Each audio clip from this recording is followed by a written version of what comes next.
Hi people, Night Voice back here again. What's wrong with the country's real estate?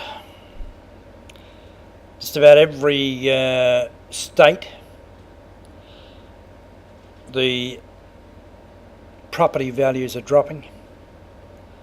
Some of them dropping dramatically. Now the real estate industry and developers have only got themselves to blame. They have pushed the price of properties that high that people just can't afford to pay for them. The banks have loaned money out to people that were right on the borderline of being able to afford their loan repayments, and now they're all coming unstuck. There are that many houses that are around different suburbs of every city in Australia. Thousands and thousands of houses for sale. I read somewhere there was something like 1 million people, 1 million households are in strife behind on their mortgage repayments, and there's a lot of repossessions taking place. To some extent, the government is responsible as well with this home owners grant, first home buyers grant that they were offering people.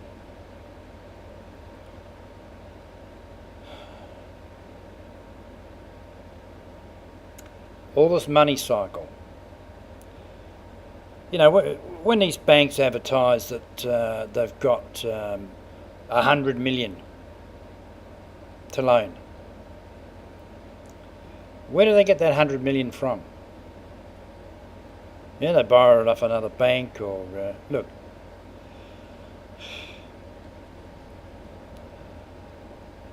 %95 of it is just figures on a computer, numbers on a computer. Someone just types it in, bang, bang, bang, bang, bang.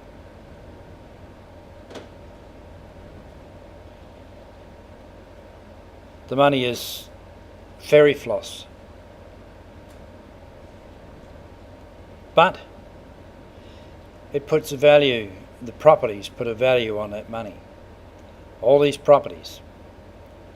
You know, there's people slashing the price that they want for their houses, 20, 30, 40,000 just to get rid of them.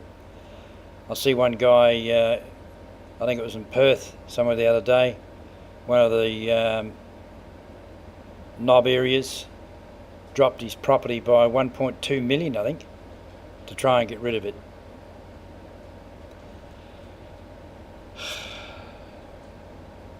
This is what happens when everything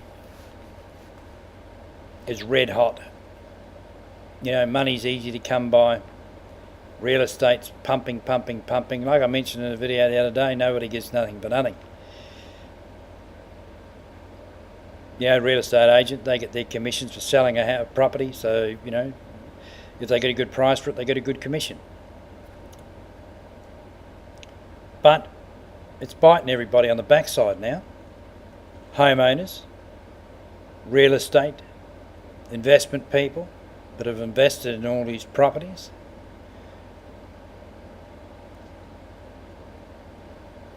There's probably, if people aren't paying their mortgages, there's probably a lot of people that aren't paying their rent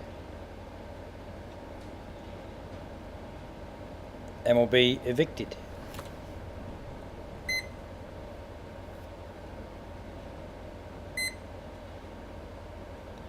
Not a good situation at all. We've got all this flooding that's going on in Queensland. We've got all this, all these projects that are supposed to be starting up in the northwest of Western Australia over the next few years. We've hardly got any skilled labour in this country. Well, most of the skilled labour is already in the workforce. People are scabbing skilled people off different companies. offered them an extra $10 an hour, or whatever, to try and fulfil their employment needs. This all relates back to the government. You go back years ago. They've made it that hard for some of these young school leavers that come out of school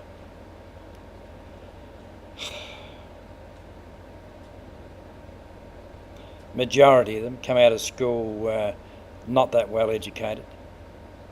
They've made it that hard for them to apply for apprenticeships that a lot of these guys just can't make the grade because they haven't had the schooling. The government should be encouraging anybody, doesn't matter who it is. A lot of these young guys mightn't have the schooling, but they have the nous upstairs in their head to be able to put a spanner on a piece of machinery, or to nail a hammer, or to builders, welders, boilermakers, electricians, anything. Some of them will be absolutely hopeless, but I guarantee the majority of them that haven't got the schooling will turn out to be good tradespeople. The government should be encouraging employers to take these people on without having to go through all the rigmarole of paperwork, TAFE studies, theory and all this sort of stuff. Because a lot of these guys can't do the theory. But the practical work, not a problem. So we should be looking really serious on that side of things. I always remember when I was in the army, and the old school was, if you could do it and your boss could see that you could do it, you got a promotion. No paperwork, you just did the work. If your boss saw you could do it, bang, not a problem. Then all this paperwork started to come in. I always remember there was a guy I was working with who was a staff sergeant, and he was a sergeant, and he was trying to get a promotion to a staff sergeant. He couldn't pass the paperwork. He had it on the practical side of things, but he just got jacked off. Time and time again he failed. Through no fault of his, he just didn't have the schooling. But this is what it's all about. My old warrant officer, he never had the schooling, but he was brilliant. He taught me heaps. But as soon as they brought in this education, and it's no different today, the education system we all know is knackered for the majority of people. So I think the government should seriously look at that. Anybody who wants to take on an apprentice, or anybody who wants to be an apprentice, okay, give them a go. Government, pick up the tab and get our young people into apprenticeships, so that hopefully, maybe 75% of them might turn out to be good tradespeople. Because, everybody's worried about where we're going to get all these tradespeople from. I mean, they're talking about the floods in Queensland now, where we've got to rebuild. Now, where are we going to get the workforce from? Pinch it from other states. If companies in Queensland are going to offer huge incentives for people to either come back to Queensland. There's probably a lot of them here in WA that have come across for the mining. But, it's not just one state, it's the whole country. That's what we have to look after. You can't just have one state going at 1,000,000 miles an hour and all the rest of them absolutely knackered. I mean, what is this country? We're supposed to be a combined, all the states combined, and work as one. But I've been on about our GST and other things that happen here in Western Australia with the eastern states, the government taking, or not giving us back as much as we should as the other states, which is wrong. I mean, they're a bit out of whack there as well. But as far as the young people concerned, that's what we should be doing to try and cover our labour, our tradespeople. I mean, you can't keep bringing in all these foreigners all the time. I mean, some of them are okay, but probably the majority of them are, well, who knows? That's my feelings. Mindfulness, catch it.